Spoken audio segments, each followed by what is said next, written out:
अब बात महाराष्ट्र की करेंगे, जहां कुछ दिनों के बाद चुनाव होने वाले हैं। मुख्यमंत्री एकनाथ शिंदे की पार्टी शिवसेना ने 100 सीटों पर तैयारियां शुरू कर दी हैं और ऐसे में सवाल यहां पर यह उठ रहा है कि क्या शिंदे दबाव की राजनीति कर रहे हैं। महाराष्ट्र के सीएम और शिवसेना के प्रमुख एकनाथ शिंदे ने विधानसभा चुनाव की तैयारी तेज कर दी है। शिंदे लगातार पार्टी नेताओं से मेल मुलाकात कर रहे हैं और चुनाव को लेकर जरूरी दिशा निर्देश दे रहे हैं। एबीपी न्यूज को जो जानकारी मिली, उसके मुताबिक शिंदे ने कुछ मंत्रियों और बड़े नेताओं को जिम्मेदारी दी है कि वो उन सीटों का ब्यौरा तैयार करें जहां पार्टी मजबूती से लड़ सकती है। 2019 की विधानसभा चुनाव में एकनाथ शिंदे और उद्धव ठाकरे दोनों एक ही पार्टी में थे। तब उनके 56 विधायक चुनकर आए थे, जबकि 52 सीटों पर पार्टी दूसरे नंबर पे थी। अब सूत्रों की माने तो एकनाथ शिंदे ये 56 सीटें और हारी हुई 44 सीटें, ये कुल मिला के 100 सीटों पर चुनाव लड़ने की तैयारी कर रहे हैं।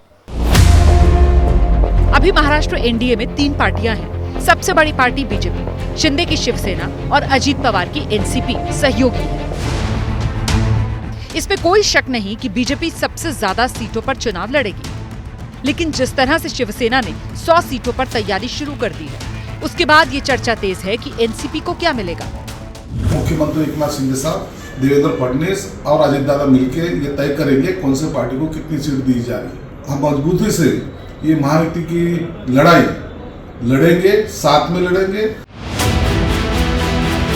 सीटों के बंटवारे का अंतिम फैसला बीजेपी को लेना है। मुंबई से लेकर दिल्ली तक बीजेपी के रणनीतिकार भी सीटों के बंटवारे को लेकर आपस में मंथन कर रहे हैं। हम तो 288 पे हम लोग तैयारी कर रहे हैं। हर पार्टी अपने पार्टी की ताकत आजमा रही है। तीनों में अच्छी तरह से समन्वय होके सीटों का बंटवारा होगा। सूत्र बताते हैं कि डिप्टी सीएम और एनसीपी के पार्टी प्रमुख अजीत पवार ने पिछले ही कुछ दिनों में अमित शाह से मुलाकात करके सीट बंटवारे पर बात की थी।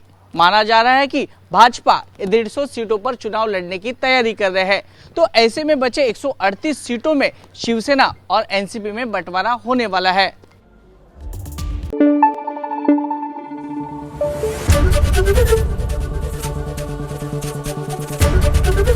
एबीपी न्यूज आपको रखे आगे।